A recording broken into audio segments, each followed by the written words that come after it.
ನಾಳೆ ಸಿಎಂ ಸಿದ್ದರಾಮಯ್ಯ ದೆಹಲಿ ಪ್ರವಾಸವನ್ನ ಕೈಗೊಂಡಿದ್ರು. ಬಹಳ ಪ್ರಮುಖವಾಗಿ ಡಿಸಿಎಂ ಡಿಕೆ ಶಿವಕುಮಾರ್ ಬಳಿಕ ಸಿಎಂ ರಿಂದ ಕಾಲ್ತುಳಿತ ಮಾಹಿತಿ ಹೈಕಮಾಂಡ್ಗೆ ಮಾಹಿತಿಯನ್ನ ನೀಡಲಿದ್ದಾರೆ. ಸಿಎಂ ಸಿದ್ದರಾಮಯ್ಯ ಕಾಲ್ತುಳಿತ ಕೇಸ್ ಬಗ್ಗೆ ಇಂಚಿಂಚು ಮಾಹಿತಿಯನ್ನ ಸಿಎಂ ಸಿದ್ದರಾಮಯ್ಯವರು ನೀಡಲಿದ್ದಾರೆ. ಕಾಲ್ತುಳಿತಕ್ಕೆ ಕಾರಣ ಯಾರು? ಸರ್ಕಾರದ ವೈಫಲ್ಯನ? ಎಲ್ಲಿ ಭದ್ರತಾ ಲೋಪ ಆಗಿದೆ? ಕ್ರಮ ಯಾಕೆ ಕೈಗೊಂಡಿದ್ರಿ? ಏನ್ ಕ್ರಮಗಳನ್ನ ಕೈಗೊಂಡಿದ್ರಿ? ಕಾಲ್ತುಳಿತದ ಬಗ್ಗೆ ಸಂಪೂರ್ಣ ಮಾಹಿತಿಯನ್ನ ಹೇಳಿದ್ದಾರೆ ಈಗಾಗಲೇ ಹೈಕಮಾಂಡ್. ನಾಳೆ ಹೈಕಮಾಂಡ್ಗೆ ಮನವರಿಕೆಯನ್ನ ಮಾಡಲಿದ್ದಾರೆ ಸಿಎಂ ಸಿದ್ದರಾಮಯ್ಯವರು. ಈಗಾಗಲೇ ಡಿಸಿಎಂ ಡಿಕೆ ಶಿವಕುಮಾರ್ ದೆಹಲಿಯಲ್ಲೇ ಬೀಡು ಬಿಟ್ಟಿದ್ದಾರೆ. ಹೈಕಮಾಂಡ್ ಅವರನ್ನ ಮಾತಾಡುವಂತ ಸಲುವಾಗಿ ಮಾಹಿತಿಗಳನ್ನ ಕೊಡುವಂತ ನಿಟ್ಟಿನಲ್ಲಿ ಡಿಸಿಎಂ ಡಿಕೆ ಶಿವಕುಮಾರ್ ಮೊದಲು ಹೋಗಿದ್ರು, ನಿನ್ನೆ ಅಲ್ಲಿ ದೆಹಲಿಯಲ್ಲಿ ಬೀಡು ಬಿಟ್ಟಿದ್ರು. ಆದ್ರೆ ಸಿಎಂ ಸಿದ್ದರಾಮಯ್ಯವರು ಮಾಹಿತಿಯನ್ನು ಕೊಡಬೇಕಾಗತ್ತೆ. ಯಾಕಂತ ಹೇಳಿದ್ರೆ ಮುಖ್ಯಮಂತ್ರಿ ಅಲ್ವಾ ಕರ್ನಾಟಕದ್ದು, ಮಾಹಿತಿಯನ್ನು ಕೊಡಬೇಕಾಗತ್ತೆ. ಎಲ್ಲಿ ಲೋಪದೋಷ ಆಯಿತು, ಇದಕ್ಕೆ ಏನ್ ಕ್ರಮಗಳನ್ನ ಕೈಗೊಂಡಿದ್ರಿ, ಯಾವ ರೀತಿಯಾಗಿ ಭದ್ರತಾ ಲೋಪ ಆಯಿತು, ಜೊತೆಗೆ ಸರ್ಕಾರದ ವೈಫಲ್ಯ ಏನು ಅಂತ ಈ ಬಗ್ಗೆ ಡೀಟೇಲ್ಸ್ ಕೊಡ್ತಾರೆ ನನ್ನ ಕಲೀಗ್ ಬಸವರಾಜ್ ನೇರ ಸಂಪರ್ಕದಲ್ಲಿ ಜಾಯ್ನ್ ಆಗಿದ್ದಾರೆ. ಬಸವರಾಜ್, ಸದ್ಯ ಡಿಸಿಎಂ ಡಿಕೆ ಶಿವಕುಮಾರ್ ದೆಹಲಿಯಲ್ಲಿದ್ದಾರೆ, ಜೊತೆಗೆ ಈಗ ಸಿಎಂ ಸಿದ್ದರಾಮಯ್ಯವರು ಕೂಡ ದೆಹಲಿಗೆ ಭೇಟಿಯನ್ನ ಕೊಡಲಿದ್ದಾರೆ ನಾಳೆ. ಈಗ ನಾಳೆ ಹೈಕಮಾಂಡ್ ಅವರಿಗೆ ಏನೆಲ್ಲ ಮಾಹಿತಿಯನ್ನ ಕೊಡಬಹುದು, ಏನಾಗಬಹುದು ಮುಂದೆ ಅಂತ ಬಸವರಾಜ್? ಖಂಡಿತ ನಿಕೇಶ್, ಬಹಳ ಪ್ರಮುಖವಾಗಿ ಸಿಎಂ ಅವರು ದೆಹಲಿ ಪ್ರಯಾಣವನ್ನು ಬೆಳೆಸ್ತಾ ಇರ್ತಕ್ಕಂಥದ್ದು ಬಹಳ ಕುತೂಹಲ ಕೇಳಿಸ್ತಾ ಇರ್ತಕ್ಕಂಥದ್ದು. ಯಾಕಂದ್ರೆ ಗುರುವಾರ ಮಧ್ಯಾಹ್ನದ ಬಳಿಕ ಅವರು ದೆಹಲಿಗೆ ತೆರಳುತ್ತಾರೆ ಅನ್ನುವಂಥದ್ದು ಪೂರ್ವ ನಿಗದಿಯಾಗಿತ್ತು. ಅದಕ್ಕೂ ಮುಂಚಿತವಾಗಿ ಹೈಕಮಾಂಡ್ ಅವರಿಗೆ ಬುಲ್ವಾ ಕೊಟ್ಟರ ಹಿನ್ನೆಲೆಯಲ್ಲಿ ಸಾಕಷ್ಟು ಗಂಭೀರವಾದಂತಹ ಒಂದಷ್ಟು ವರದಿಯನ್ನ ಕಾಂಗ್ರೆಸ್ ಹೈಕಮಾಂಡ್ ಸಿಎಂ ಡಿಸಿಎಂ ಅವರ ಕಡೆಯಿಂದ ಪಡಿಬಹುದು ಅನ್ನುವಂಥ ಚರ್ಚೆಗಳು ಈಗಾಗಲೇ ಆರಂಭವಾಗಿದ್ದಾವೆ. ಈಗಾಗಲೇ ಡಿಸಿಎಂ ಡಿಕೆ ಶಿವಕುಮಾರ್ ಅವರು ದೆಹಲಿಯಲ್ಲಿ ಬೀಡು ಬಿಟ್ಟಿದ್ದಾರೆ.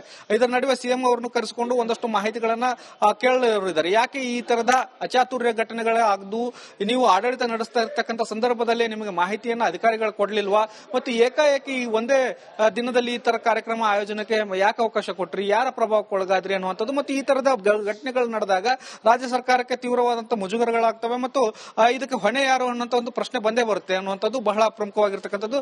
ಎಲ್ಲ ಪ್ರಶ್ನೆಗಳನ್ನ ಕಾಂಗ್ರೆಸ್ ಹೈಕಮಾಂಡ್ ಕೇಳಬಹುದು ಮತ್ತು ನಿಮಗೆ ಆಡಳಿತ ನಡೆಸೋದಕ್ಕೆ ಕಷ್ಟ ಆಗ್ತಾ ಇದೆ ಅನ್ನುವಂಥ ಲೆಕ್ಕಾಚಾರದಲ್ಲಿ ಒಂದಷ್ಟು ಮಾಹಿತಿಗಳನ್ನ ಮತ್ತು ಒಂದಷ್ಟು ಪ್ರಶ್ನೆಗಳನ್ನ ಸಿಎಂ ಡಿಸಿಎಂ ಅವರಿಗೆ ಕೇಳುವಂತ ಸಾಧ್ಯತೆಗಳಿದಾವೆ. ಯಾಕಂದ್ರೆ ಸಾಕಷ್ಟು ಗೊಂದಲಗಳು ರಾಜ್ಯ ಸರ್ಕಾರದಲ್ಲಿ ಆಗ್ತಾ ಇರೋ ಹಿನ್ನೆಲೆಯಲ್ಲಿ ಈ ಒಂದಷ್ಟು ಮಾಹಿತಿಗಳನ್ನ ಪಡೆದು ಮತ್ತೆ ಒಂದಷ್ಟು ಸೂಚನೆಗಳನ್ನ ಕಾಂಗ್ರೆಸ್ ಹೈಕಮಾಂಡ್ ಕೊಡುವಂತ ಲೆಕ್ಕಾಚಾರಗಳಿದಾವೆ. ಯಾಕಂದ್ರೆ ಮತ್ತೆ ಈ ತರದ ಘಟನೆಗಳಾಗಬಾರದು ಮತ್ತು ಪಕ್ಷದಲ್ಲಿ ಒಂದಷ್ಟು ಸಮನ್ವಯತೆ, ಸರ್ಕಾರದಲ್ಲಿ ಸಮನ್ವಯತೆ ಇರಬೇಕು ಮತ್ತು ಅಧಿಕಾರಿಗಳ ಒಂದಷ್ಟು ಲಾಬಿಗಳಿಗೆ ನೀವು ಬಲಿಯಾಗಬಾರದು ಅನ್ನುವಂಥ ಲೆಕ್ಕಾಚಾರದಲ್ಲಿ ಸೂಚನೆಗಳನ್ನು ಕೊಡುವಂತ ಸಾಧ್ಯತೆಗಳಿದಾವೆ. ಒಟ್ಟಾರೆಯಾಗಿ ಸಿಎಂ ಸಿದ್ದರಾಮಯ್ಯ ಅವರದು ಮತ್ತು ಡಿಸಿಎಂ ಡಿಕೆ ಶಿವಕುಮಾರ್ ಅವರ ದೆಹಲಿ ಪ್ರವಾಸ ಬಹಳ ಪ್ರಾಮುಖ್ಯತೆಯನ್ನು ಪಡೆದುಕೊಂಡಿದೆ.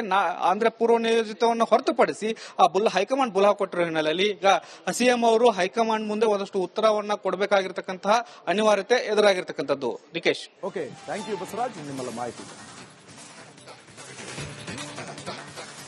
ನಾಳೆ ಸಿಎಂ ಸಿದ್ದರಾಮಯ್ಯ ದೆಹಲಿ ಪ್ರವಾಸವನ್ನ ಕೈಗೊಂಡಿದ್ರು. ಬಹಳ ಪ್ರಮುಖವಾಗಿ ಡಿಸಿಎಂ ಡಿಕೆ ಶಿವಕುಮಾರ್ ಬಳಿಕ ಸಿಎಂ ರಿಂದ ಕಾಲ್ತುಳಿತ ಮಾಹಿತಿ ಹೈಕಮಾಂಡ್ಗೆ ಮಾಹಿತಿಯನ್ನ ನೀಡಲಿದ್ದಾರೆ. ಸಿಎಂ ಸಿದ್ದರಾಮಯ್ಯ ಕಾಲ್ತುಳಿತ ಕೇಸ್ ಬಗ್ಗೆ ಇಂಚಿಂಚು ಮಾಹಿತಿಯನ್ನ ಸಿಎಂ ಸಿದ್ದರಾಮಯ್ಯವರು ನೀಡಲಿದ್ದಾರೆ.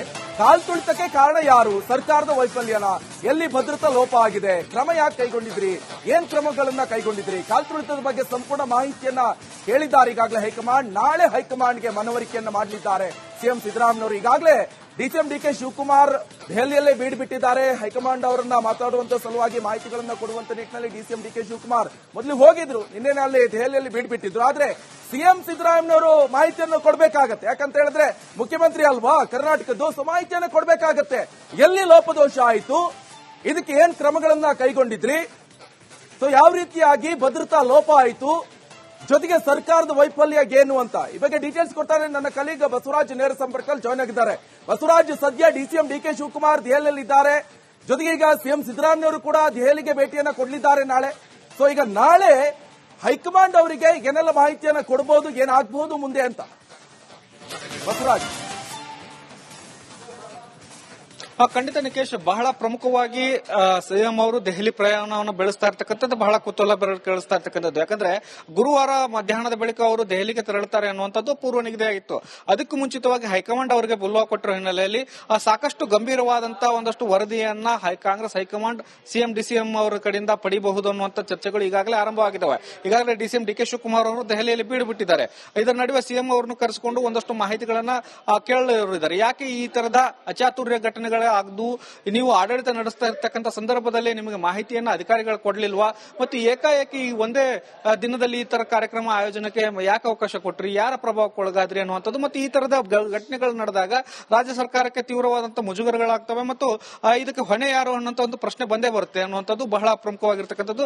ಎಲ್ಲ ಪ್ರಶ್ನೆಗಳನ್ನ ಕಾಂಗ್ರೆಸ್ ಹೈಕಮಾಂಡ್ ಕೇಳಬಹುದು ಮತ್ತು ನಿಮಗೆ ಆಡಳಿತ ನಡೆಸೋದಕ್ಕೆ ಕಷ್ಟ ಆಗ್ತಾ ಇದೆ ಅನ್ನುವಂಥ ಲೆಕ್ಕಾಚಾರದಲ್ಲಿ ಒಂದಷ್ಟು ಮಾಹಿತಿಗಳನ್ನ ಮತ್ತು ಒಂದಷ್ಟು ಪ್ರಶ್ನೆಗಳನ್ನ ಡಿಸಿಎಂ ಅವರಿಗೆ ಕೇಳುವಂತ ಸಾಧ್ಯತೆಗಳಿದಾವೆ. ಯಾಕಂದ್ರೆ ಸಾಕಷ್ಟು ಗೊಂದಲಗಳು ರಾಜ್ಯ ಸರ್ಕಾರದಲ್ಲಿ ಆಗ್ತಾ ಇರೋ ಹಿನ್ನೆಲೆಯಲ್ಲಿ ಈ ಒಂದಷ್ಟು ಮಾಹಿತಿಗಳನ್ನ ಪಡೆದು ಮತ್ತೆ ಒಂದಷ್ಟು ಸೂಚನೆಗಳನ್ನ ಕಾಂಗ್ರೆಸ್ ಹೈಕಮಾಂಡ್ ಕೊಡುವಂತ ಲೆಕ್ಕಾಚಾರಗಳಿದಾವೆ. ಯಾಕಂದ್ರೆ ಮತ್ತೆ ಈ ತರದ ಘಟನೆಗಳಾಗಬಾರದು ಮತ್ತು ಪಕ್ಷದಲ್ಲಿ ಒಂದಷ್ಟು ಸಮನ್ವಯತೆ, ಸರ್ಕಾರದಲ್ಲಿ ಸಮನ್ವಯತೆ ಇರಬೇಕು ಮತ್ತು ಅಧಿಕಾರಿಗಳ ಒಂದಷ್ಟು ಲಾಬಿಗಳಿಗೆ ನೀವು ಬಲಿಯಾಗಬಾರದು ಅನ್ನುವಂತ ಲೆಕ್ಕಾಚಾರದಲ್ಲಿ ಸೂಚನೆಗಳನ್ನು ಕೊಡುವಂತ ಸಾಧ್ಯತೆಗಳಿದಾವೆ. ಒಟ್ಟಾರೆಯಾಗಿ ಸಿಎಂ ಸಿದ್ದರಾಮಯ್ಯ ಅವರದು ಮತ್ತು ಡಿಸಿಎಂ ಡಿಕೆ ಶಿವಕುಮಾರ್ ಅವರ ದೆಹಲಿ ಪ್ರವಾಸ ಬಹಳ ಪ್ರಾಮುಖ್ಯತೆಯನ್ನು ಪಡೆದುಕೊಂಡಿದೆ. ಅಂದ್ರೆ ಪೂರ್ವ ನಿಯೋಜಿತವನ್ನು ಹೊರತುಪಡಿಸಿ ಹೈಕಮಾಂಡ್ ಬುಲಾವ್ ಕೊಟ್ಟಿರೋ ಹಿನ್ನೆಲೆಯಲ್ಲಿ ಈಗ ಸಿಎಂ ಅವರು ಹೈಕಮಾಂಡ್ ಮುಂದೆ ಒಂದಷ್ಟು ಉತ್ತರವನ್ನ ಕೊಡಬೇಕಾಗಿರ್ತಕ್ಕಂತಹ ಅನಿವಾರ್ಯತೆ ಎದುರಾಗಿರ್ತಕ್ಕಂಥದ್ದು. Nikesh, okay, thank you Basavaraj ನಿಮ್ಮೆಲ್ಲ ಮಾಹಿತಿ. ಇನ್ನು ನಾಳೆ ಸಿಎಂ ಸಿದ್ದರಾಮಯ್ಯ ದೆಹಲಿ ಪ್ರವಾಸವನ್ನ ಕೈಗೊಂಡಿದ್ರು. ಬಹಳ ಪ್ರಮುಖವಾಗಿ ಡಿಸಿಎಂ ಡಿಕೆ ಶಿವಕುಮಾರ್ ಬಳಿಕ ಸಿಎಂ ರಿಂದ ಕಾಲ್ತುಳಿತ ಮಾಹಿತಿ ಹೈಕಮಾಂಡ್ಗೆ ಮಾಹಿತಿಯನ್ನ ನೀಡಲಿದ್ದಾರೆ ಸಿಎಂ ಸಿದ್ದರಾಮಯ್ಯ. ಕಾಲ್ತುಳಿತ ಕೇಸ್ ಬಗ್ಗೆ ಇಂಚಿಂಚು ಮಾಹಿತಿಯನ್ನ ಸಿಎಂ ಸಿದ್ದರಾಮಯ್ಯವರು ನೀಡಲಿದ್ದಾರೆ. ಕಾಲ್ತುಳಿತಕ್ಕೆ ಕಾರಣ ಯಾರು? ಸರ್ಕಾರದ ವೈಫಲ್ಯನ? ಎಲ್ಲಿ ಭದ್ರತಾ ಲೋಪ ಆಗಿದೆ? ಕ್ರಮ ಯಾಕೆ ಕೈಗೊಂಡಿದ್ರಿ? ಏನ್ ಕ್ರಮಗಳನ್ನ ಕೈಗೊಂಡಿದ್ರಿ? ಕಾಲ್ತುಳಿತದ ಬಗ್ಗೆ ಸಂಪೂರ್ಣ ಮಾಹಿತಿಯನ್ನ ಕೇಳಿದ್ದಾರೆ ಈಗಾಗಲೇ ಹೈಕಮಾಂಡ್. ನಾಳೆ ಹೈಕಮಾಂಡ್ಗೆ ಮನವರಿಕೆಯನ್ನ ಮಾಡಲಿದ್ದಾರೆ ಸಿಎಂ ಸಿದ್ದರಾಮಯ್ಯವರು. ಈಗಾಗಲೇ ಡಿಸಿಎಂ ಡಿಕೆ ಶಿವಕುಮಾರ್ ದೆಹಲಿಯಲ್ಲೇ ಬೀಡು ಬಿಟ್ಟಿದ್ದಾರೆ. ಹೈಕಮಾಂಡ್ ಅವರನ್ನ ಮಾತಾಡುವಂತ ಸಲುವಾಗಿ ಮಾಹಿತಿಗಳನ್ನ ಕೊಡುವಂತ ನಿಟ್ಟಿನಲ್ಲಿ ಡಿಸಿಎಂ ಡಿಕೆ ಶಿವಕುಮಾರ್ ಮೊದಲು ಹೋಗಿದ್ರು, ನಿನ್ನೆ ಅಲ್ಲಿ ದೆಹಲಿಯಲ್ಲಿ ಬೀಡು ಬಿಟ್ಟಿದ್ರು. ಆದ್ರೆ ಸಿಎಂ ಸಿದ್ದರಾಮಯ್ಯವರು ಮಾಹಿತಿಯನ್ನು ಕೊಡಬೇಕಾಗತ್ತೆ. ಯಾಕಂತ ಹೇಳಿದ್ರೆ ಮುಖ್ಯಮಂತ್ರಿ ಅಲ್ವಾ ಕರ್ನಾಟಕದ್ದು, ಮಾಹಿತಿಯನ್ನು ಕೊಡಬೇಕಾಗತ್ತೆ. ಎಲ್ಲಿ ಲೋಪದೋಷ ಆಯಿತು, ಇದಕ್ಕೆ ಏನ್ ಕ್ರಮಗಳನ್ನ ಕೈಗೊಂಡಿದ್ರಿ, ಸೊ ಯಾವ ರೀತಿಯಾಗಿ ಭದ್ರತಾ ಲೋಪ ಆಯಿತು, ಜೊತೆಗೆ ಸರ್ಕಾರದ ವೈಫಲ್ಯ ಏನು ಅಂತ ಈ ಬಗ್ಗೆ ಡೀಟೇಲ್ಸ್ ಕೊಡ್ತಾರೆ ನನ್ನ ಕಲೀಗ್ ಬಸವರಾಜ್ ನೇರ ಸಂಪರ್ಕದಲ್ಲಿ ಜಾಯ್ನ್ ಆಗಿದ್ದಾರೆ. ಬಸವರಾಜ್, ಸದ್ಯ ಡಿಸಿಎಂ ಡಿಕೆ ಶಿವಕುಮಾರ್ ದೆಹಲಿಯಲ್ಲಿದ್ದಾರೆ, ಜೊತೆಗೆ ಈಗ ಸಿಎಂ ಸಿದ್ದರಾಮಯ್ಯವರು ಕೂಡ ದೆಹಲಿಗೆ ಭೇಟಿಯನ್ನ ಕೊಡಲಿದ್ದಾರೆ ನಾಳೆ. ಸೊ ಈಗ ನಾಳೆ ಹೈಕಮಾಂಡ್ ಅವರಿಗೆ ಏನೆಲ್ಲ ಮಾಹಿತಿಯನ್ನ ಕೊಡಬಹುದು, ಏನಾಗಬಹುದು ಮುಂದೆ ಅಂತ ಬಸವರಾಜ್? ಖಂಡಿತ ನಿಕೇಶ್, ಬಹಳ ಪ್ರಮುಖವಾಗಿ ಸಿಎಂ ಅವರು ದೆಹಲಿ ಪ್ರಯಾಣವನ್ನು ಬೆಳೆಸ್ತಾ ಇರ್ತಕ್ಕಂಥದ್ದು ಬಹಳ ಕುತೂಹಲ ಕೇಳಿಸ್ತಾ ಇರ್ತಕ್ಕಂಥದ್ದು. ಯಾಕಂದ್ರೆ ಗುರುವಾರ ಮಧ್ಯಾಹ್ನದ ಬಳಿಕ ಅವರು ದೆಹಲಿಗೆ ತೆರಳುತ್ತಾರೆ ಅನ್ನುವಂಥದ್ದು ಪೂರ್ವ ನಿಗದಿಯಾಗಿತ್ತು. ಅದಕ್ಕೂ ಮುಂಚಿತವಾಗಿ ಹೈಕಮಾಂಡ್ ಅವರಿಗೆ ಬುಲಾವ್ ಕೊಟ್ಟಿರೋ ಹಿನ್ನೆಲೆಯಲ್ಲಿ ಸಾಕಷ್ಟು ಗಂಭೀರವಾದಂತಹ ಒಂದಷ್ಟು ವರದಿಯನ್ನ ಕಾಂಗ್ರೆಸ್ ಹೈಕಮಾಂಡ್ ಸಿಎಂ ಡಿಸಿಎಂ ಅವರ ಕಡೆಯಿಂದ ಪಡಿಬಹುದು ಅನ್ನುವಂಥ ಚರ್ಚೆಗಳು ಈಗಾಗಲೇ ಆರಂಭವಾಗಿದ್ದಾವೆ. ಈಗಾಗಲೇ ಡಿಸಿಎಂ ಡಿಕೆ ಶಿವಕುಮಾರ್ ಅವರು ದೆಹಲಿಯಲ್ಲಿ ಬೀಡು ಬಿಟ್ಟಿದ್ದಾರೆ. ಇದರ ನಡುವೆ ಸಿಎಂ ಅವರನ್ನು ಕರೆಸಿಕೊಂಡು ಒಂದಷ್ಟು ಮಾಹಿತಿಗಳನ್ನ ಕೇಳಲಿದ್ದಾರೆ. ಯಾಕೆ ಈ ತರದ ಅಚಾತುರ್ಯ ಘಟನೆಗಳ ಆಗದು, ನೀವು ಆಡಳಿತ ನಡೆಸ್ತಾ ಇರ್ತಕ್ಕಂಥ ಸಂದರ್ಭದಲ್ಲಿ ನಿಮಗೆ ಮಾಹಿತಿಯನ್ನ ಅಧಿಕಾರಿಗಳು ಕೊಡ್ಲಿಲ್ವಾ ಮತ್ತು ಏಕಾಏಕಿ ಒಂದೇ ದಿನದಲ್ಲಿ ಈ ತರ ಕಾರ್ಯಕ್ರಮ ಆಯೋಜನೆಗೆ ಯಾಕೆ ಅವಕಾಶ ಕೊಟ್ರಿ, ಯಾರ ಪ್ರಭಾವಕ್ಕೊಳಗಾದ್ರಿ ಅನ್ನುವಂಥದ್ದು ಮತ್ತು ಈ ತರದ ಘಟನೆಗಳು ನಡೆದಾಗ ರಾಜ್ಯ ಸರ್ಕಾರಕ್ಕೆ ತೀವ್ರವಾದಂತಹ ಮುಜುಗರಗಳಾಗ್ತವೆ ಮತ್ತು ಇದಕ್ಕೆ ಹೊಣೆ ಯಾರು ಅನ್ನೋಂಥ ಒಂದು ಪ್ರಶ್ನೆ ಬಂದೇ ಬರುತ್ತೆ.